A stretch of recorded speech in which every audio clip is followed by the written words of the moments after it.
देखें, एक दो बातें हैं जो मुस्बत भी हैं, मनफी भी हैं। उस पे आप बात करना चाह रहा हूँ। हमारे मुल्क में एक बहुत बड़ा सान्या हुआ, रेलवे की एक बात हुई और लगा कि हाईजैक कर दिया गया है। लेकिन एक हैरानी की बात ये हुई कि जिसे हम सोशल मीडिया कहते हैं, डिजिटल मीडिया कहते हैं, उसमें बहुत से लोगों ने इस पे बगलें मचाई, खुशी का इजहार किया। और जब उन्हें ट्रेस किया गया तो मालूम हुआ कि इनके डांडे बुझक वक्त उस वक्त हिंदुस्तान के साथ, भारत के साथ मिलते हैं।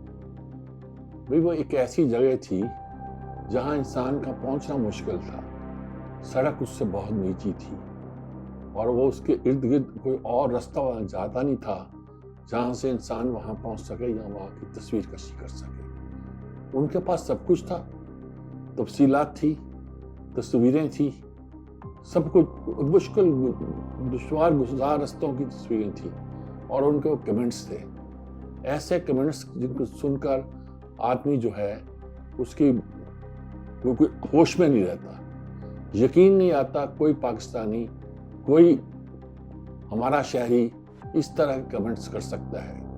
ऐसे वाक़यात पहले भी हुए थे। यानी ऐसा हुआ था कि जब एक जहाज़ जो कि हमारे स्प्रे की निगरानी कर रहा था, उसमें एक जर्नैल फौज के बैठे हुए थे, उसको हादसा दरपेश हुआ और लोगों ने बगलें बचाई। इस तरह की बातों का, इस तरह के जज्बात का इजहार होने लगा। लेकिन हर चीज़ की अपनी इंतहा होती है। इस बात के बाद लोगों ने सोचना शुरू कर दिया, गौर करना शुरू कर दिया। पहले हमारे APS का जब एक हंगामा हुआ था तो उसके बाद फौरन धरना ख़त्म कर दिया गया था और लोग मिलकर बैठे थे और एक प्लान तय हुआ था। लेकिन अमल दरामद कितना होता है ये दूसरी बात है।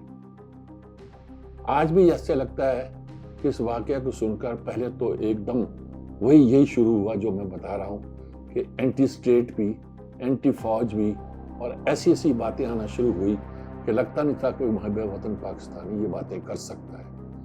फिर उसके बाद एक पार्टी, हमारी हिज़्ब इख्तिलाफ की जमात, उन्होंने मीटिंग की और तय किया कि हमारे अपने ही ऑफिस से, हमारे अपने ही इदारे के अंदर से अगर जो चीज़ें जा रही हैं, सोशल मीडिया में आ रही हैं, उसके सिलसिले में अपनी पॉलिसी को बदला जाए और बानी PTI को जाकर इसका पैगाम दिया जाए। ये एक बहुत बड़ी फतेह है।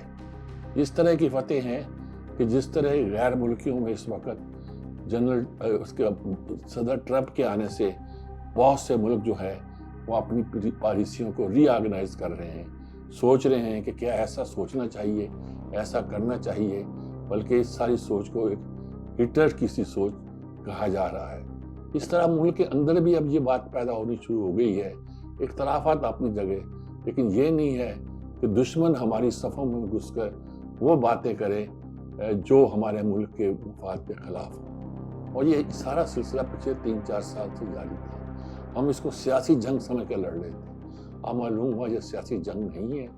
हमें इस जंग को एक अच्छे तरीके के साथ, एक बेहतर तरीके के साथ लड़ना पड़ेगा और आगे ले जाना पड़ेगा। ये सारी सूरत हाल है जो हमारे समझने की है कि मुल्क में अब हालात वो नहीं है जो हम समझ रहे हैं, बदल रहे हैं। हम बहुत कुछ करते हैं जो पॉजिटिव होता है। आजकल बहुत आ रहा है, सूबों के बारे में खासतौर पर आ रहा है, सिंध के बारे में आ रहा है, पंजाब के बारे में आ रहा है। इसके बाद जिक्र करूँगा कि हमने ये कर रहे हैं, हम वो कर रहे हैं, हम ये कर रहे हैं, हम ये कर चुके हैं, सड़कें बना चुके थे, हम फलां, हम पता नहीं क्या क्या आ रहा है दोनों तरफ से। और सियासी नाराबाजी तो ये होनी चाहिए, लेकिन प्रैक्टिकल भी होना चाहिए। आज एक यूनिवर्सिटी का संज्ञा बनाए रखा गया है, वो $190 मिलियन मिले हैं, तो वज़ीर आज़म पाकिस्तान ने उससे एक दानिश यूनिवर्सिटी का नाम रख दिया है। ये दानिश का लफ्ज़ भी उन्हीं के दौर की कायनेज है जब उन्होंने पहले दानिश स्कूल कायम किए थे जो HSN लेवल पर गरीब तलबा को तालीम दे सके। अब उन्होंने एक बड़े लेवल पर यूनिवर्सिटी का क़याम का ऐलान किया है ताकि उस लेवल पर गरीब बच्चों को तालीम देने का पाकिस्तान में नई टेक्नोलॉजी तो आनी है। हम जल्दी लाते हैं या हम बाहर से खरीदते हैं, ये हमें डिपेंड करना है।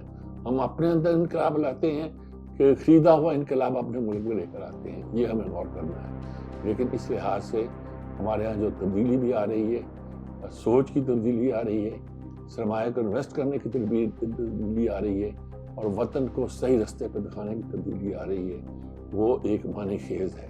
اگر ہم اسے کامیابی سے آگے لے جا سکیں گے تو یہ یونیورسٹیاں، یہ ادارے، یہ سب ہمارے ڈیجیٹل میڈیا پر ہمارے کام، یہ ساری چیزیں ملک کی بہتری کے لیے، بقا کے لیے، آگے بڑھنے کے لیے بہت ہی سود مند ہوں گی، ورنہ سوچتے رہ جائیں گے ہم اتنے پیچھے کیوں رہ گئے۔